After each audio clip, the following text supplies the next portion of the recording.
अस्सलाम वालेकुम। हिंदुस्तानी रिपोर्टर में आपका स्वागत है।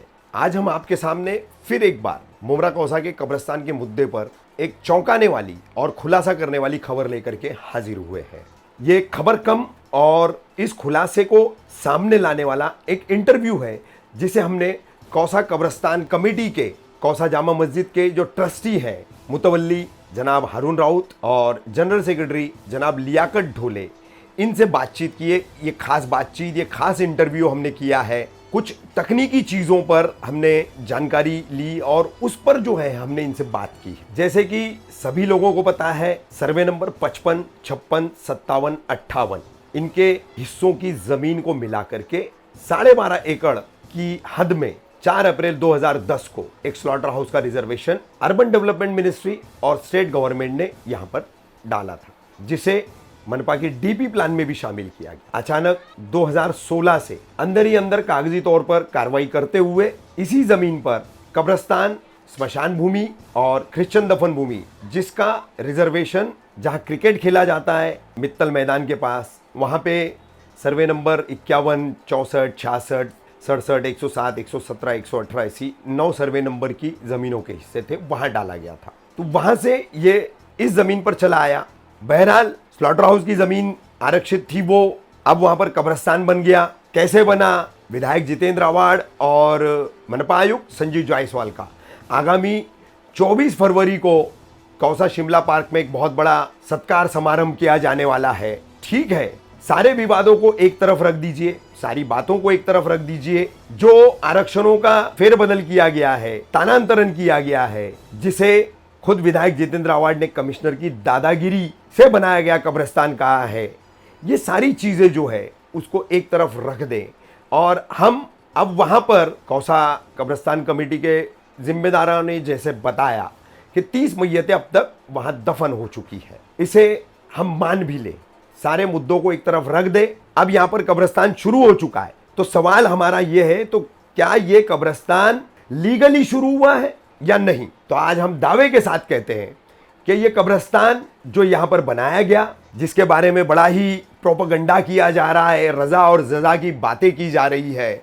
अब तक जो है वहां पर दफन विधि शुरू करने की, उसकी प्रक्रिया को जो है कानूनी मंजूरी देने की कोई लिखित कार्रवाई मनपा आयुक्त संजीव जायसवाल ने नहीं की है। इसी मुद्दे पर हमने कौसा कब्रिस्तान कमेटी, कौसा जामा मस्जिद के ट्रस्टी हारून राउत और लियाकत ढोले से बात की। आप देखिए हमारी उनकी क्या बातचीत हुई है। दरअसल हम आपको यहां पर महाराष्ट्र म्युनिसिपल एक्ट जो है उसके सेक्शन 320 से लेकर के 325-26 तक का किसी भी तरह के दफन भूमि का, ग्रेवयार्ड का, प्रेत यानी लाश दफनाने का जो पावर है वो सिर्फ और सिर्फ मनपा आयुक्त को है। जैसे कि हम इस मुद्दे पर बात कर रहे थे, महाराष्ट्र म्युनिसिपल एक्ट, जिसे पहले बीपीएमसी एक्ट के नाम से जाना जाता था, महाराष्ट्र की तमाम महानगर पालिकाओं के लिए अब ये कानून एक समान कर दिया गया है, एक जैसा लागू कर दिया गया है। इसके सेक्शंस जो है 320 से लेकर के 326 तक, इसमें पूरी तरीके से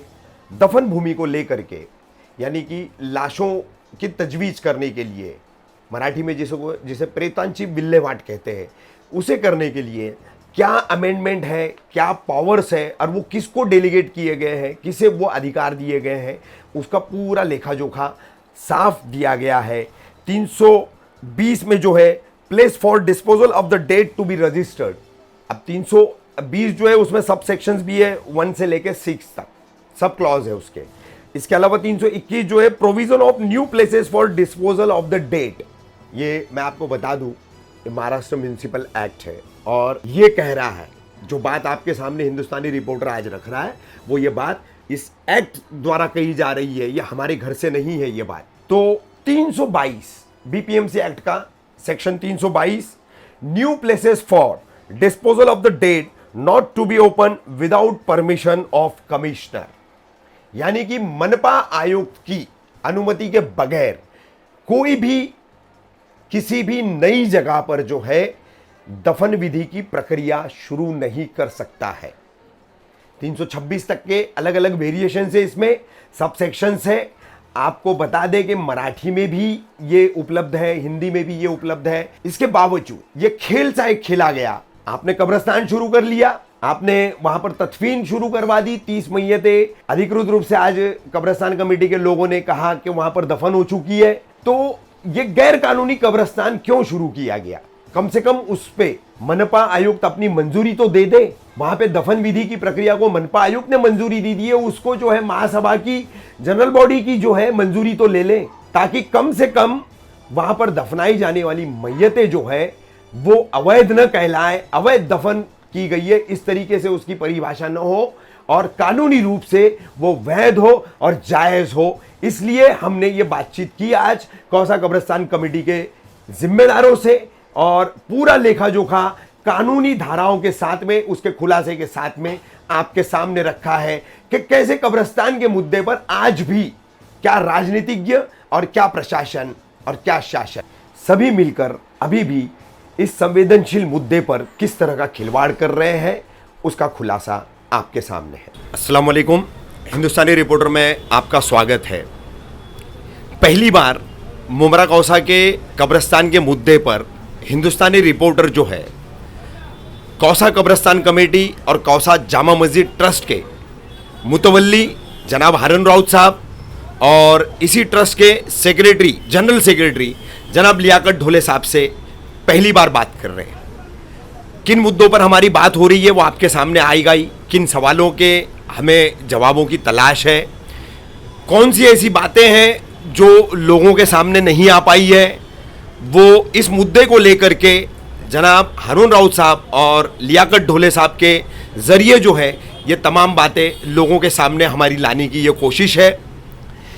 हारून भाई, सबसे पहले तो मुझे ये बताइए आप कि जैसे कि आप लोगों ने ऐलान किया था 10 फरवरी से कौसा का कब्रिस्तान पुराना वाला बंद करने का, तो अब ये कब्रिस्तान बंद है, तो इस बंद की हालत में अब आगे इस कब्रिस्तान को लेकर के आप लोगों का क्या प्लान है और उस प्लान के मुताबिक आगे उसमें क्या काम होने वाला है? सबसे पहले तो ये है मतलब भाई कि हम इस कब्रिस्तान को दोबारा भरनी उरनी करके इसको इस्तेमाल के काबिल बनाएंगे ना भाई। और पिछले 10 तारीख से लेकर तो 21 तारीख तक लगभग 30 मैयत हो गई ना भाई। ये अगर 30 मैयत बजाय वहाँ दफनाने के यहाँ दफनाए होते तो यहाँ की हालत और भी ख़राब होती थी। अल्लाह का एहसान है कि अल्लाह ने जैसे तैसे जो इस तरह से जो एक ज़रिया निकाला और मैयत की बेरुमती से हमको बचाया मतलब। अच्छा हारून भाई, एक बात बताइए मुझे, ये इन दिनों में अगर कौसा गांव जो जामा मस्जिद ट्रस्ट जो है ये गांव वालों के अंडर में है, कौसा कब्रिस्तान कमेटी भी जो है कौसा गांव वालों के अंडर में है, जो कौसा गांव का पिछले 250-300 साल का पुराना कोकनी परिवार जो है, मुस्लिम परिवार जो है, ये उनके तमाम अंडर में आता है। तो इसी दौरान अगर कोई गांव की मैयत होती है तो उसे कहाँ दफनाया जाएगा? इस चीज़ का जवाब आपको आप ही लोगों में से कोई ना कोई देगा, हम नहीं देंगे मतलब आप ही लोगों में से। मैं ये नहीं बोलूँगा कि ये हमारा गांव का है या बाहर का है, कुछ भी नहीं, लेकिन इसका जवाब आप में से कोई ना कोई देगा और इंशाल्लाह सही जवाब देगा। मुझे इसकी उम्मीद है। नहीं ठीक है, हम लोगों में से यानी कि पूरे कौसा गांव को छोड़ करके बाकी के जितने भी लोग बचते हैं, लाखों की तादाद में बचते हैं, उनमें से कोई कैसे जवाब देगा? हारून भाई, आप कौसा कब्रिस्तान कमेटी के आप चेयरमैन भी हैं, मुतवल्ली भी है जामा मस्जिद के, और लियाकत भाई जनरल सेक्रेटरी भी है। लोगों में जो है इस बात का बड़ा चर्चा है, इसलिए खास करके ये सवाल मैंने आपसे किया है ताकि लोगों की जो एक शक शुबा वाली जो मेंटालिटी बनते जा रही है या कई सवालात जो है लोगों द्वारा जो खड़े किए जा रहे हैं उसकी सफाई के लिए, उन सवालों को खत्म करने के लिए ये खास करके मेरा सवाल था। इसीलिए उस सवाल को दोहराते हुए वापस मैं आपसे जवाब चाहूंगा। वापस मैं यही कहूँगा मतलब है कि इसका जवाब पब्लिक में से कोई ना कोई देगा और इंशाल्लाह सही देगा। रहा सवाल इसके बाद का 6 महीने या 8 महीने के बाद का, जैसा था वैसी चलेगा मतलब, यानी कि 6 से 8 महीने तक जब तक काम चल रहा है आप कोई भी मैयत उसमें तदफीन नहीं करेंगे? मतलब बिल्कुल नहीं करेंगे। बिल्कुल नहीं करेंगे, चाहे वो कौसा गांव की हो या नई आबादी की हो। मैं ये नहीं कहूँगा मतलब, इसलिए कि यहाँ के कुछ लोग जो खुद ही कहते हैं मतलब है कि ये इनका अधिकार है, मगर मैं इसको अधिकार और मेहरबानी का इसमें कोई जुमला ही नहीं आता, क्योंकि ये अल्लाह की चीज़ की है और ये नेक काम है और नेक काम चारों तरफ से, चारों सही से दायरे से होना चाहिए तो उसको नेक कहलाता है।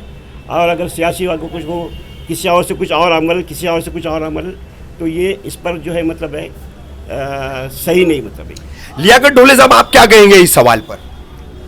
मैं जो हमारे ट्रस्टी साहब ने कहा है वो ठीक कहा है। हालांकि अभी एक 8 दिन पहले हमारे गांव की मैयत हुई थी। शेख करके एक थे, हम लोग के बहुत साल पुराने थे, तो उनकी भी मैयत उधर ही दफनाई थी। इंशाअल्लाह हमारी भी अगर किसी की होती है तो इंशाअल्लाह उधर ही दफनाएंगे। मतलब जहां नई शुरुआत की गई है। जी हाँ। अच्छा, सबसे पहले अब मैं कुछ टेक्निकल चीज़ें हैं जो पत्र व्यवहार कौसा कब्रिस्तान कमेटी और ठाणे महानगर पालिका के बीच में हुआ है, उस पर कुछ बातें आप लोगों से करूंगा। आप लोगों ने पत्र दिया था जनवरी और फरवरी में, 2 बार जो है ठाणे महानगर पालिका प्रशासन को आपने आयुक्त को पत्र दे करके कहा कि कौसा कब्रिस्तान की हालत बहुत खराब है। जहां तक मुझे याद पड़ता है, ढोले साहब और राउत साहब, 2016 में भी लगभग इसी तरीके का माहौल बना था। एकदम बहुत लोगों में नाराजगी थी, मैयतें आधी के आधी, पौनी के पौनी जो है कब्रों से बगैर गली भी निकल रही थी, 6-6 महीने बाद भी, 4-4 महीने बाद भी। तो उस वक्त एक ऐलान किया गया था कि अगर फौरन जो है कब्रिस्तान का काम नहीं किया गया तो मैयत जो है वो यहाँ, मतलब अभी उसमें कुछ सियासी लोगों की भी शमूलियत थी, मैं सियासी रंग नहीं देना चाहता हूं, लेकिन उस वक्त ऐलान किया गया था कि मनपा मुख्यालय में ले जाके मैयत दफनाई जाएगी। तो 3 साल तक फिर खामोशी 2016 से 19 तक क्यों रखी गई? इसके लिए कि सामने का ऑप्शन नहीं था मतलब है। बंद मतलब बंद मामूली बात नहीं है मतलब है।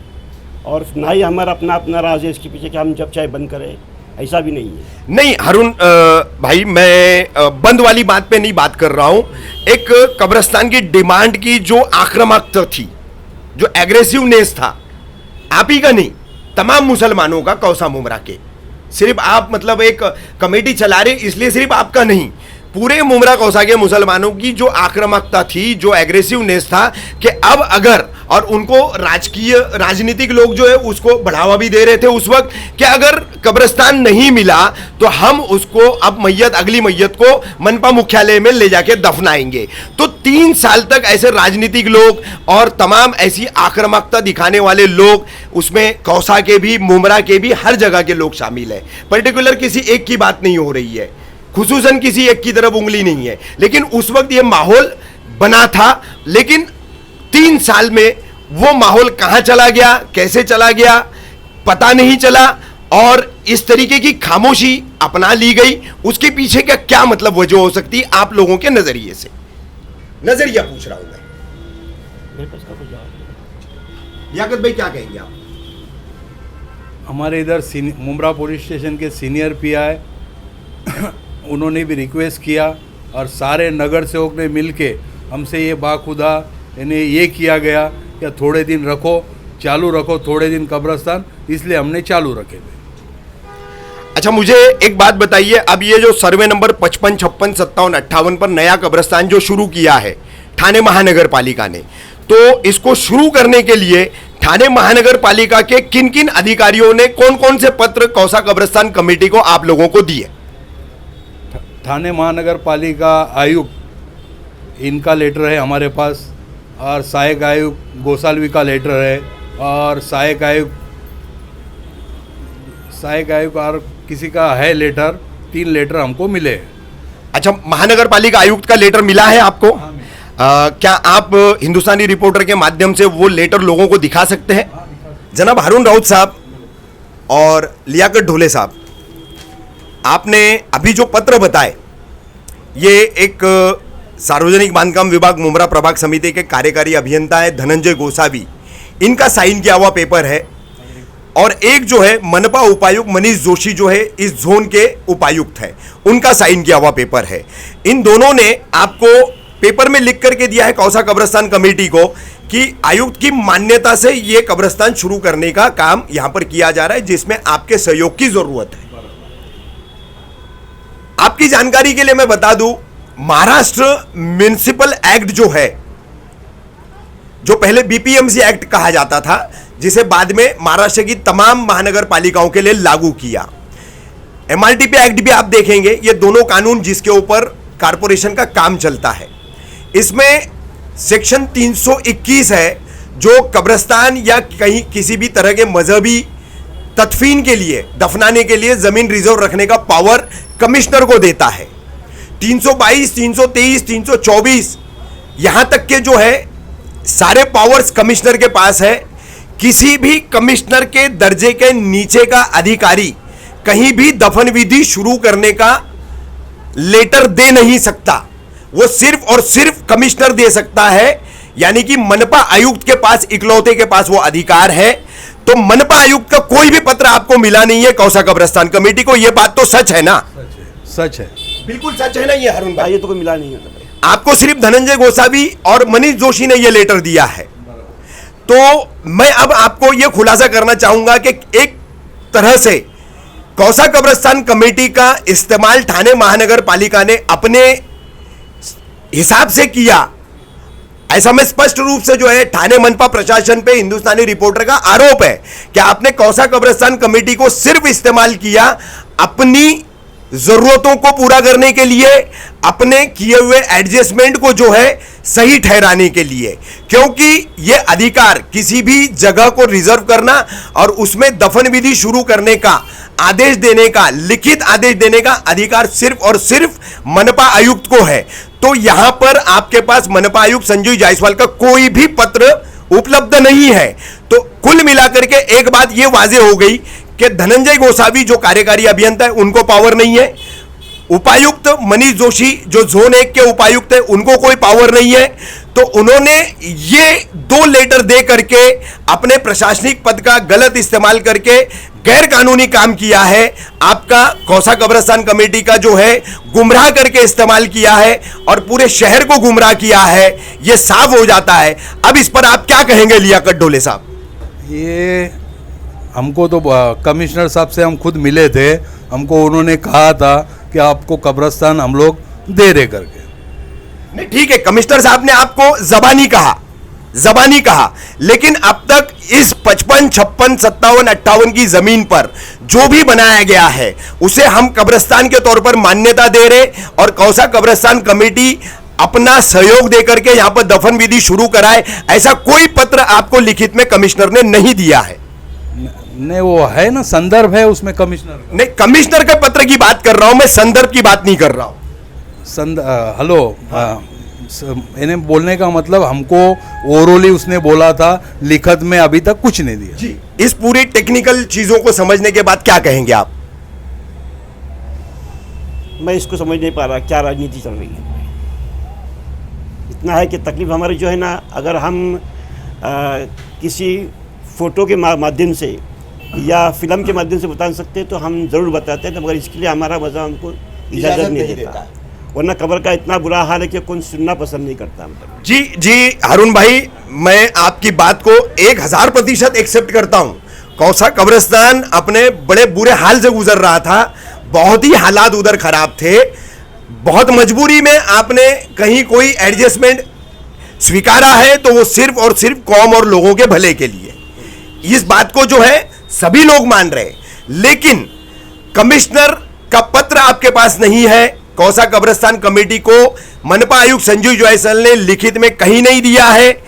धाराएं मैं किताब निकाल करके अभी आपको बताता हूं, मुझे 1 मिनट का वक्त दीजिए सिर्फ, और आप उन धाराओं को देख करके, मराठी आप लोग भी पढ़ते हैं, मैंने इंग्लिश का भी बुक लाया हूं बीपीएमसी एक्ट का और मराठी का भी लाया हूं। मैं आपको धाराएं दिखा देता हूं। उन धाराओं में कहीं पर भी यह नहीं कहा गया है कि एक सहायक आयुक्त या उपायुक्त या कार्यकारी अभियंता को इस तरीके के अधिकार दिए गए हैं। जनाब हारून राउत साहब और लियाकत ढोले साहब, जैसे कि मैंने आपको बताया, महाराष्ट्र म्युनिसिपल एक्ट में सेक्शन 322 जो कहता है कि बगैर कमिश्नर के परमिशन के किसी भी तरह की किसी भी जमीन पर कोई तदफीन नहीं की जा सकती, कोई भी लाश वहां दफनाई नहीं जा सकती, कोई भी मैयत वहां दफनाई नहीं जा सकती। तो अब आपके पास कमिश्नर का लेटर भी नहीं है और जिनको पावर नहीं है ऐसे मनपा अधिकारियों ने वो लेटर जारी की है। तो ऐसी स्थिति में अब आपका अगला कदम क्या होगा? अगला कदम ये है कि 24 तारीख को कमिश्नर साहब का और जितेंद्र आवाड का हम लोगों ने सत्कार रखे, उसमें उनको कह देंगे ना कि ऐसा ऐसा हम लोग को लेटर मांगता है आपका। आप डिमांड करेंगे? हाँ, डिमांड करेंगे ना, सवाल ही नहीं आता।